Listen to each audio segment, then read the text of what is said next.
Mr. Lego was a small and hairy man. He is a dwarf, but has quite big hands.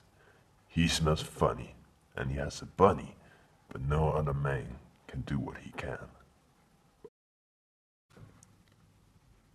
He has a wand, which he uses with his very big hands. He can make magic, but it can be quite tragic. When people annoy Mr. Lego, he turns them into a taco. He then proceeds to eat them whole and place their head on a wooden pole. He lives in a mine where he finds gems that's looking fine. He sleeps in a bag that's covered by a rag. He has a wife in tobacco, and she likes taco. She is incredibly tall, but her hands are very small. Mr. Laco and his wife will love each other their whole life.